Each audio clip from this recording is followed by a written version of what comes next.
Hello all, welcome and welcome back to my YouTube channel. आज के इस video में हम हिंदी का गद्य साहित्य डॉक्टर रामचंद्र तिवारी की पुस्तक से कहानी विधा के प्रश्नों को देखने वाले हैं। और हमने पिछले वीडियो में महिला कहानीकार से संबंधित प्रश्नों को देखा था। आज हमने पिछली वीडियो में हमने मंजुल भगत तक के प्रश्नों को देखा था। एक सेकेंड हाँ। ठीक है, आज के इस वीडियो में हम मृदुला गर्ग से प्रारंभ करने वाले हैं और देखते हैं ये कब तक ये वीडियो हमारा कंप्लीट होता है। तो फिलहाल अगर हम देखें तो हमारा जो आज का टॉपिक है वो मृदुला गर्ग से प्रारंभ होने वाला है। तो बढ़ते हैं अपने मेन टॉपिक की ओर।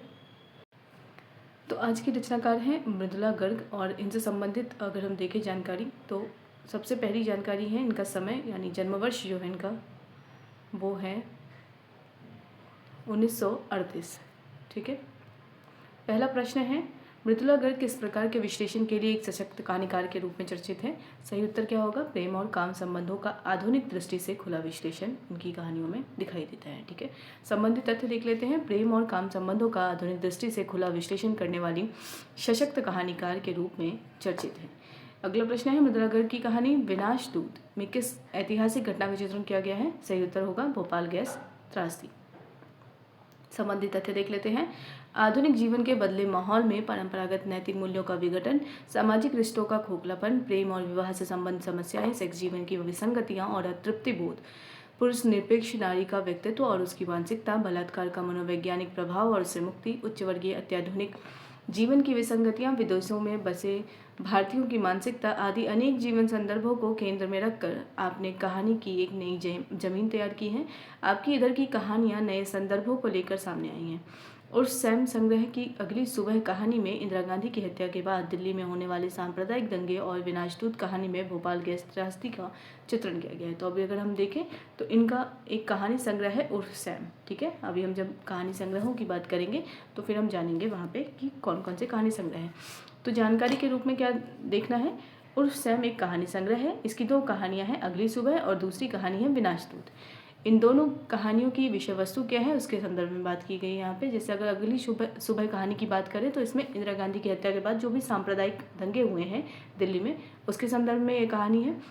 और अगर विनाशदूत की बात करें तो यह कहानी भोपाल गैस त्रासदी का चित्रण करती है। ठीक है, तो ये दोनों कहानी संग्रह कहानी उर्फ सैम संग्रह में संकलित है। ठीक है, तो आपको कहानी संग्रह याद रखना है, कहानी याद रखनी है और उसकी विषय वस्तु को याद रखना है। ठीक है, अगला प्रश्न है अगली सुबह कहानी में किस घटना के बाद के दंगों का वर्णन है? सही उत्तर क्या होगा? अभी हमने देखा अगली सुबह कहानी में क्या था, इंदिरा गांधी की हत्या के बाद दिल्ली में होने वाले सांप्रदायिक दंगे की बात की गई है इसमें। अगला प्रश्न है चंबल क्षेत्र में व्याप्त अत्याचार और शोषण का अंकन मृदुला गर्ग की किस कहानी में हुआ है? तो सही उत्तर क्या होगा? बेनकाब। तो अब यहाँ पे एक और तथ्य आपको मिल गया, संबंधित तथ्य देख लेते हैं। बेनकाब कहानी में चंबल क्षेत्र, अच्छा एक सेकेंड हम ये भी चीज़ देख लेते हैं।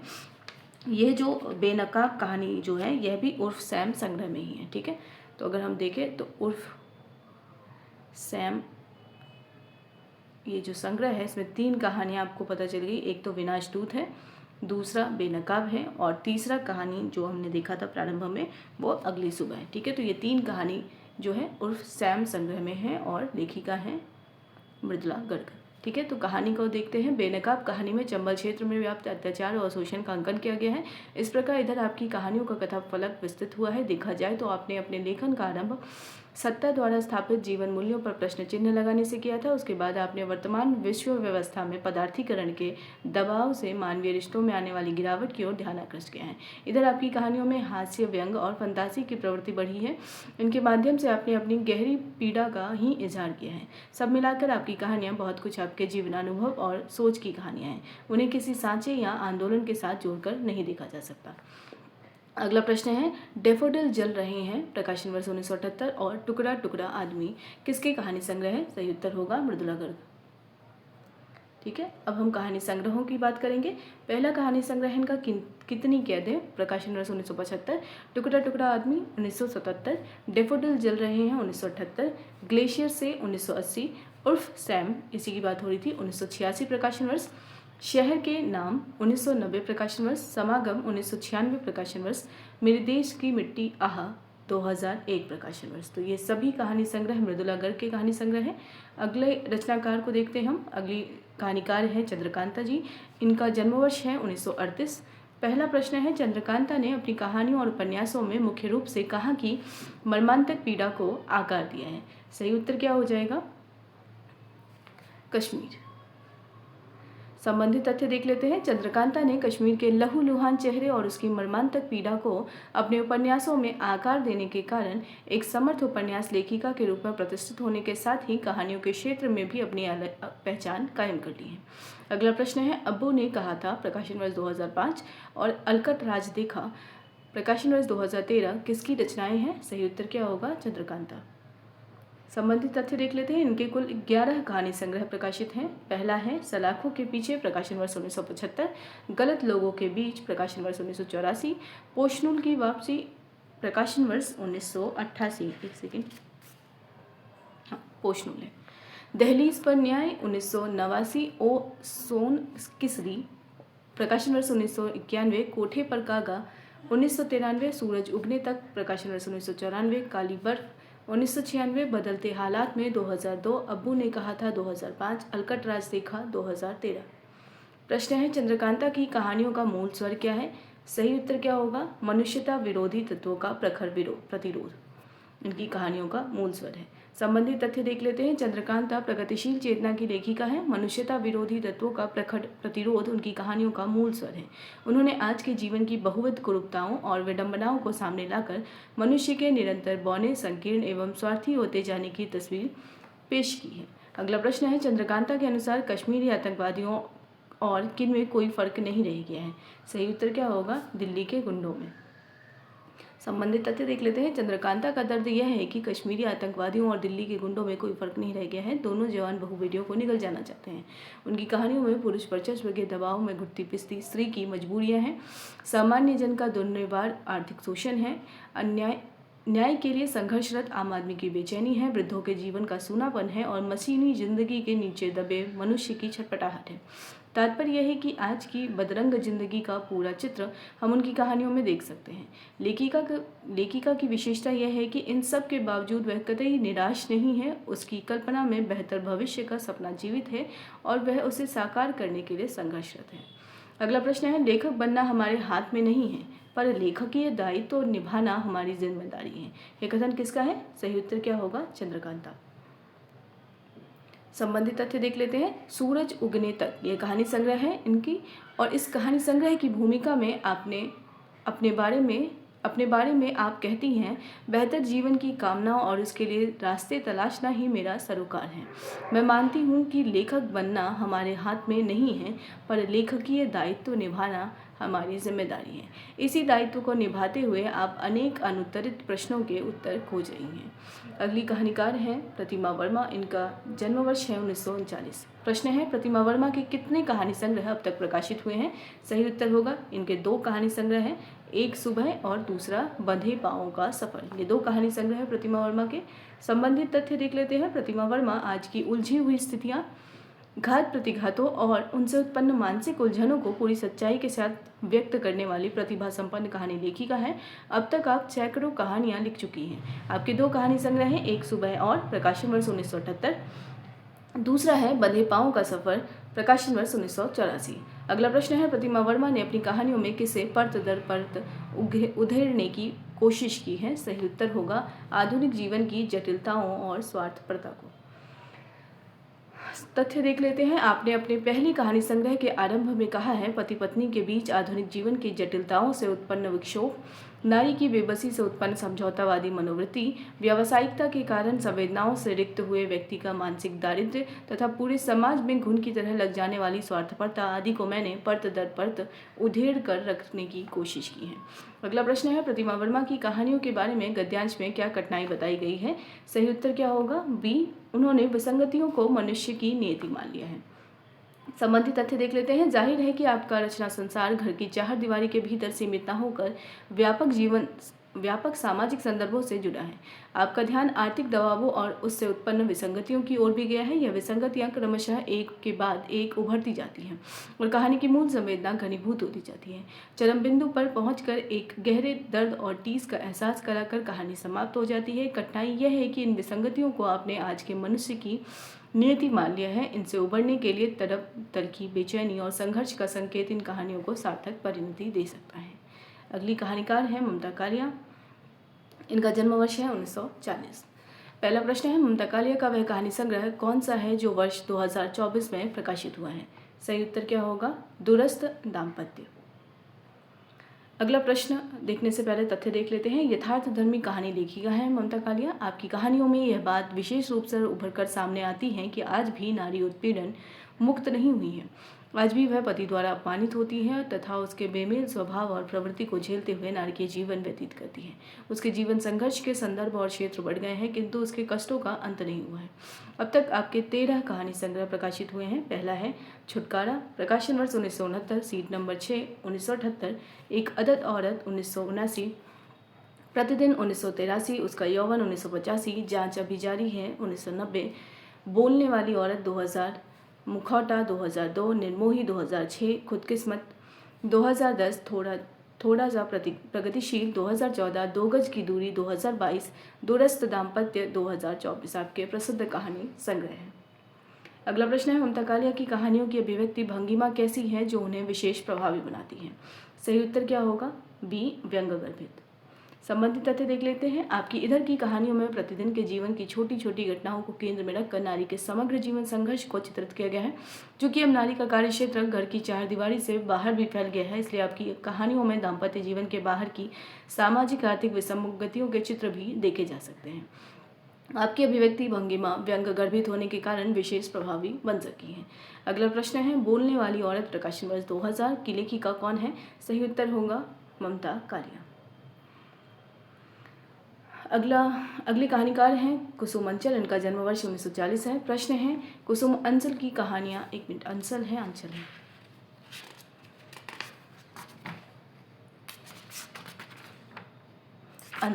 ठीक है, सही। कुसुम अंचल की कहानियां मुख्य रूप से किस वर्ग की स्त्री की वेदना और अकेलेपन को व्यक्त करती हैं?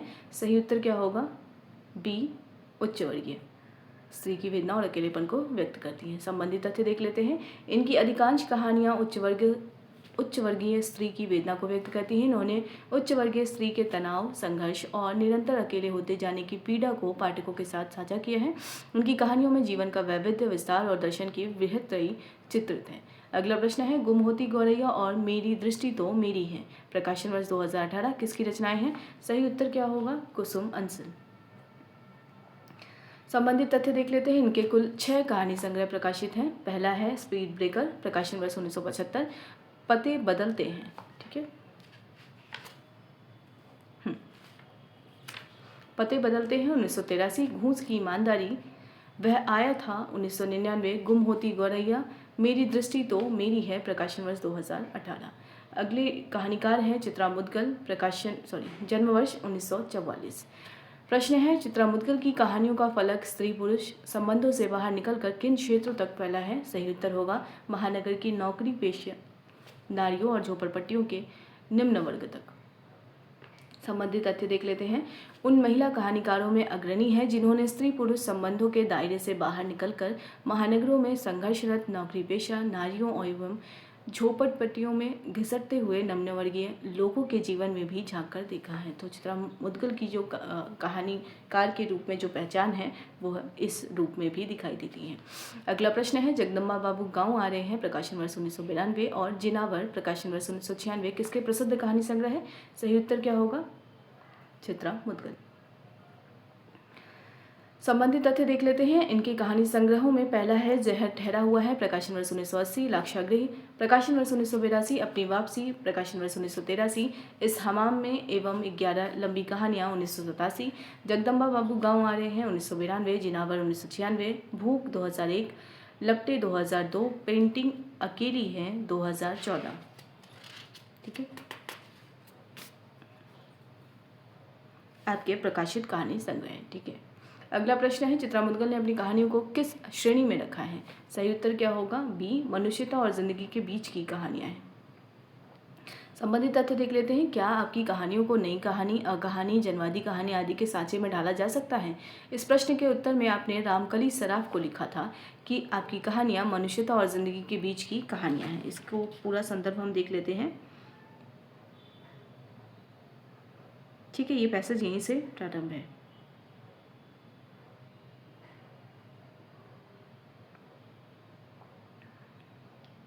ठीक है, समकालीन हिंदी कथा लेखिकाएं एक पुस्तक है, उसके परिशिष्ट में ये बात लिखी गई थी। क्या आपकी कहानियों को नई कहानी, अकहानी, जनवादी कहानी आदि के सांचे में ढाला जा सकता है? तो इसके उत्तर में इन्होंने अपनी रामकली सराफ को लिखा था। आप रामकली सराफ, ठीक है, इनको लिखा था कि मनुष्यता और ज़िंदगी के बीच की कहानियाँ हैं, यानी इनकी जो कहानियाँ हैं वो मनुष्यता और ज़िंदगी के बीच की कहानियाँ। अगर प्रश्न पूछा जाए किन्होंने अपनी कहानियों को मनुष्यता और ज़िंदगी के बीच की कहानियों के रूप में स्वीकारा है, तो उत्तर क्या होगा? चित्रा मुद्गल। ठीक है, अगला प्रश्न है, लाक्षागृह प्रकाशन वर्ष 1982 और पेंटिंग अकेली है प्रकाशन वर्ष 2014 किस लेखिका की कहानी संग्रह या किस लेखिका की रचना है? तो उत्तर क्या होगा? चित्रा मुद्गल। अगला प्रश्न है, चित्रा मुद्गल की कहानियों में शोषण के मूल में व्यवस्था की विसंगतियों के अलावा दूसरा कारण क्या बताया गया है?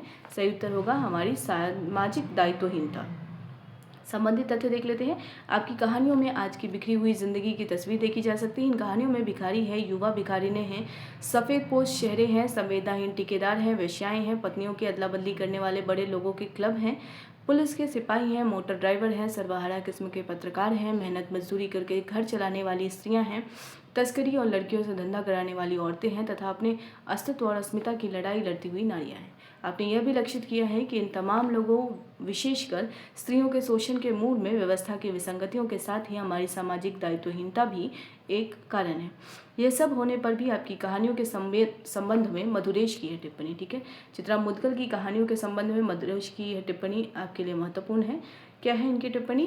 क्लब, दोस्तों की सोसाइटी, ताश और पेग या फिर एक सुनिश्चित दूरी से देखी गई निम्न वर्ग की जिंदगी से संबंधित कहानियाँ एक निश्चित ढर्रे को तो बेशक तोड़ती हैं, लेकिन उनकी संवेदना प्रायः ही पत्रकारिता की सतही और कामचलाऊ तफसीलों में ढल जाती है। तो चित्रा मुद्गल की यह कहानियाँ जिसके संदर्भ में मधुरेश जी ने टिप्पणी की है, आपके लिए महत्वपूर्ण है, इसे आप नोट डाउन कर सकते हैं। अगला प्रश्न है सूर्यबाला से संबंधित। अगली रचनाकार हैं सूर्यबाला, इनका जन्म वर्ष है 1944। पहला प्रश्न है, सूर्यबाला की कहानियों में युवा मन की निराशा और दिशाहीनता को किसका उपज माना गया है? संबंधित तथ्य में क्या होगा उत्तर?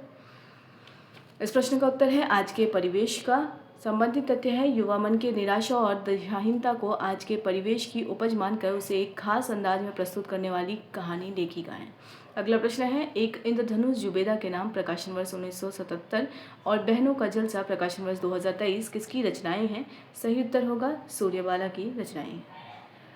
अन्य कहानी संग्रहों की अगर हम बात करें तो इनका पहला कहानी संग्रह है एक इंद्रधनुष जुबेदा के नाम प्रकाशन वर्ष 1977, दूसरा है दिशाहीन मैन, तीसरा है थाली भर चांद प्रकाशन वर्ष 1988, मुंडेर पर प्रकाशन वर्ष 1990, गृह प्रवेश प्रकाशन वर्ष 1992, सांझ बाती प्रकाशन वर्ष 1995, कात्यायनी संवाद प्रकाशन वर्ष 1996, मानुसगंध प्रकाशन वर्ष 2005, गौरा गुणवती 2010, गैर हाजिरी के बावजूद 2014, बहनों का जलसा 2023 आदि आपके प्रसिद्ध कहानी संग्रह है। अगला प्रश्न है, थाली भर चांद प्रकाशन वर्ष 1988 किस लेखिका की प्रसिद्ध रचना है? सही उत्तर क्या होगा? सूर्यबाला। संबंधित तथ्य देख लेते हैं। कहानी लेखिका आज के जीवन की सच्चाई का पूरा साक्षात्कार कराना चाहती हैं, इसलिए उसका कथाफलक अपेक्षाकृत व्यापक है। उसकी कहानियों में दूसरों की कमाई, ठीक है, हरसोग रह गया है, दूसरों की कमाई पर सुख सुविधा का जीवन व्यतीत करते सेठ साहूकार, ईमानदारी की सजा भोगते मध्य वर्ग के सामान्य जन, फैक्ट्रियों में खून पसीना करते मजदूर तथा आर्थिक दबाव के बीच सगे संबंधों को नकारने के लिए विवश मध्यवर्गीय परिवार, अपने अपने घेरे में बंद अभिजातीय वर्गीय परिवारों के सदस्यों का एकाकीपन, सभी वर्गों की स्त्रियों की एक सी पीड़ा और उनका घुटता जीवन, ये सभी चित्रित हैं। अपने को बिना किसी परंपरा से जुड़े युग और समाज की वास्तविकता को अपने अनुभव, सोच और विवेक के सहारे व्यक्त करती हुई कथा लेखिका सूर्यबाला रचना के क्षेत्र में निरंतर सक्रिय हैं। जीवन के प्रति अखंड आस्था आपकी सबसे बड़ी पूंजी है। अगली कहानीकार है मेहरुनिसा परवेज। इनका जन्म वर्ष है 1944। प्रश्न है, मेहरुनिसा परवेज की कहानियों का मुख्य धरातल क्या है? सही उत्तर होगा शुद्ध मानवीय धरातल, यानी निम्न मध्य वर्ग का दुख दर्द। संबंधित तथ्य देख लेते हैं। निम्न मध्य वर्ग के दुख दर्द को शुद्ध मानवीय धरातल पर चित्रित करने वाली लोकप्रिय कहानी लेखिका है मेहरुनिसा परवेज। प्रश्न है, आदम और हव्वा प्रकाशन वर्ष 1972 और सोने का बेसन प्रकाशन वर्ष 1991 किसका कहानी संग्रह है? सही उत्तर होगा मेहरुनिसा परवेज। तथ्य देख लेते हैं। इनका पहला कहानी संग्रह है आदम और हव्वा, 1972 प्रकाशन वर्ष है। टहनियों पर धूप 1977 प्रकाशन वर्ष है। फाल्गुनी 1978 प्रकाशन वर्ष है। गलत पुरुष 1978 प्रकाशन वर्ष है। अंतिम चढ़ाई 1982 प्रकाशन वर्ष है। सोने का बेसन 1991 प्रकाशन वर्ष है। अम्मा 1997 प्रकाशन वर्ष है। समर 1999 प्रकाशन वर्ष है। लाल गुलाब 2006 प्रकाशन वर्ष है। ये सभी आपके प्रसिद्ध कहानी संग्रह हैं। अन्य तथ्यों में देख लेते हैं। आपकी कहानियों में वैविध्य है। इनमें आदिम जातियों के अंधविश्वास, महानगरों में खोलियों में रहने वाली स्त्रियों का दुख दर्द, आर्थिक तंगी में जीवन व्यतीत करते नौकरी पेशा लोगों का मानसिक तनाव, बेमेल विवाह की त्रासदी, महानगरीय मध्यवर्गीय नारियों की घुटन, रिक्तता और द्वंद्व, तलाकशुदा औरतों की त्रासदी, वर्तमान सामाजिक ढांचे से मुक्ति चाहती नारी की छटपटाहट आदि अनेक मनःस्थितियाँ देखी जा सकती हैं। वस्तुतः आपकी कहानियाँ पीड़ा के साक्षात्कार की कहानियाँ हैं। आपने व्यापक सामाजिक परिवेश के भीतर से ऐसी स्थितियों का चयन किया है जिनके माध्यम से पीड़ा का बोध पूरी विश्वसनीयता से उजागर हो सके। आपकी कहानियाँ अनेक कलात्मक संभावनाओं से युक्त हैं। अगली कहानीकार हैं सुधा अरोड़ा। इनका जन्म वर्ष है 1946। प्रश्न है, सुधा अरोड़ा की कहानियों की पृष्ठभूमि मुख्य रूप से कौन से महानगर हैं? पृष्ठभूमि में मुख्य रूप से कौन से महानगर हैं? सही उत्तर क्या होगा? कलकत्ता और मुंबई।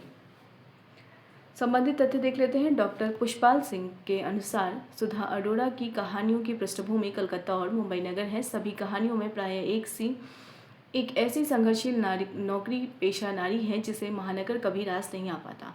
महानगर की विकराल समस्याएं सुधा की नायिकाओं को मुंह बाय लीनने को तैयार खड़ी होती हैं और वे निरंतर छिजती और टूटती चली जाती हैं। उनकी कहानियाँ पुरुष शासित समाज में स्त्री को दोयम दर्ज पर रखने के खिलाफ लड़ाई लड़ती हैं। उनकी कहानियों में चिर परिचित विषय की अपनी प्रस्तुति और संवेदना में बिल्कुल नई और ताजी बन जाती हैं। वागर्थ पृष्ठ संख्या 22। एक सेकंड।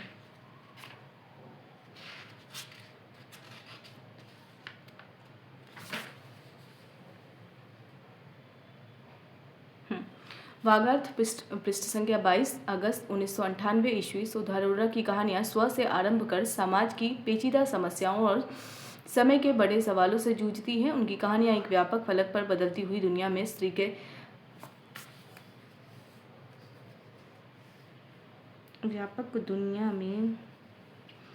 के सतत और परिवर्तनकारी संघर्ष को सार्थक स्वर और दिशा देने वाली कहानियाँ हैं।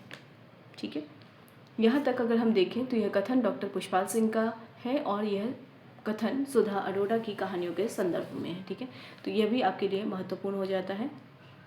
अगला प्रश्न है, अन्नपूर्णा मंडल की आखिरी चिट्ठी प्रकाशन वर्ष 2014, दमन चक्र 2023 की लेखिका कौन है? सही उत्तर क्या होगा? सुधा अरोड़ा। संबंधित तथ्य देख लेते हैं। सुधा अरोड़ा की कहानियाँ स्त्री पुरुष संबंधों के सीमित अनुभव के दायरे का अतिक्रमण करती है। वे समकालीन महिला कहानीकारों में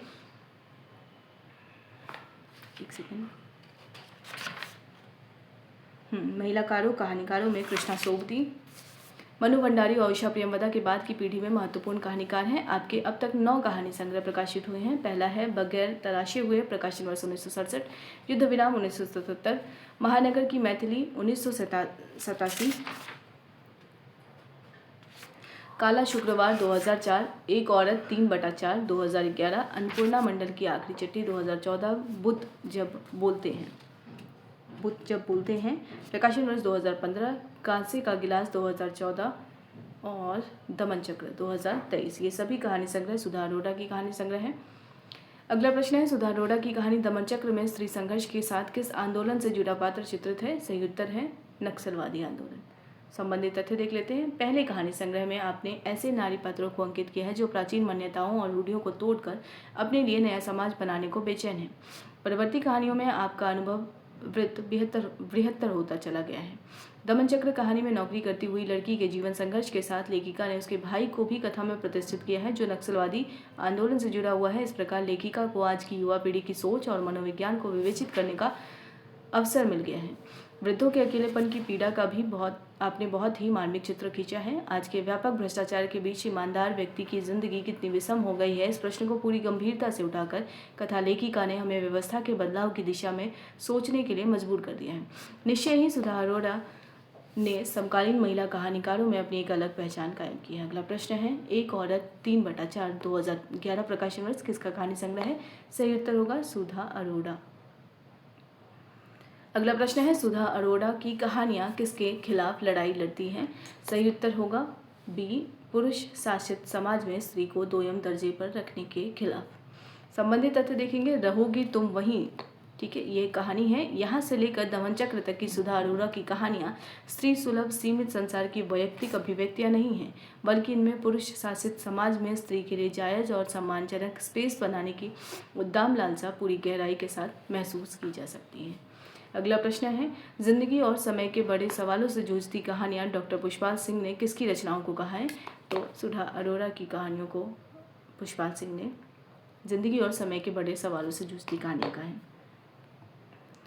अगली कहानीकार है मृणाल पांडे। मृणाल पांडे का जन्मवर्ष है 1946। प्रश्न है, मृणाल पांडे की कहानियों को कहाँ के पहाड़ी जनजीवन और सांस्कृतिक चेतना ने समृद्ध किया है? सही उत्तर होगा अल्मोड़ा। तथ्य देख लेते हैं। 8वें दशक की सशक्त कहानी लेखिका के रूप में उभर कर सामने आई हैं। आपकी कहानियां भी नारी जीवन को ही केंद्र में रखकर लिखी गई हैं।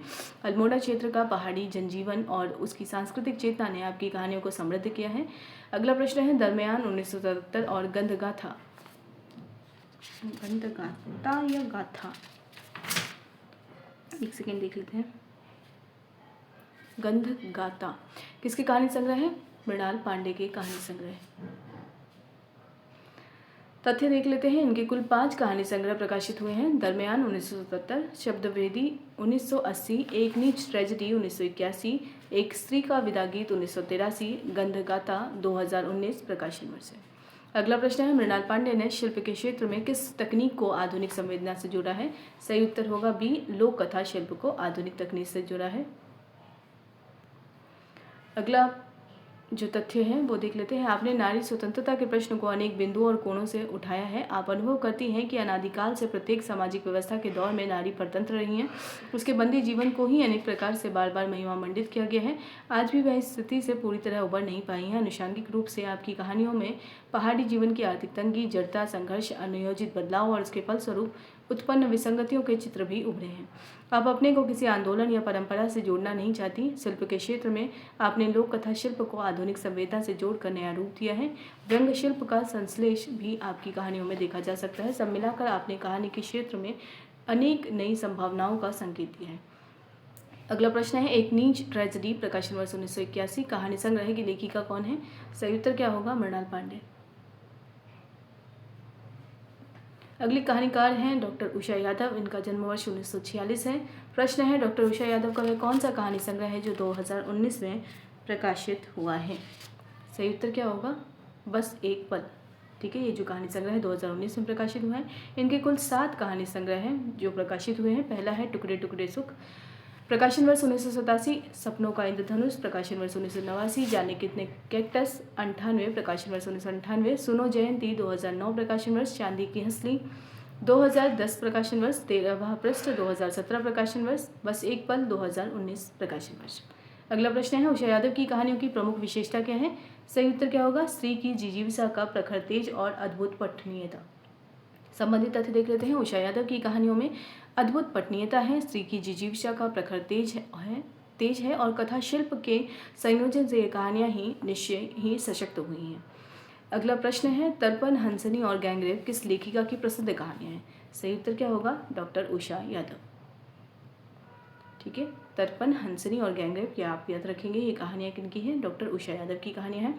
संबंधित तथ्य देख लेते हैं। तर्पण, हंसनी, लबका, गैंगरेप, अन्नपूर्णा, एक और सभा, अपना आसमान आदि कहानियों में स्त्री का विपरीत परिस्थितियों में से मुकाबला करने का साहस और परिवर्तन लाने का मुद्दा साफ दिखाई देता है। ठीक है, यहाँ जो अच्छा यहाँ पे इसी तरीके से लिखा गया है।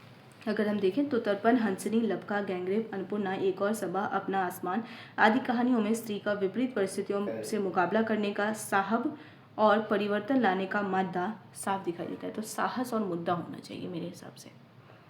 ठीक है, पुस्तक में भी ये साहब और मुद्दा ही लिखा है, लेकिन होना चाहिए साहस और मुद्दा। खैर, तो यहाँ तक के प्रश्नों को हमने देख लिया है। आगे जो रचनाकार हैं उनको हम अगले वीडियो में देखेंगे। फिलहाल इस वीडियो को यहीं पे एंड करते हैं। वीडियो को एंड तक देखने के लिए थैंक यू सो मच, और आप वीडियोस को हाइप ज़रूर दें।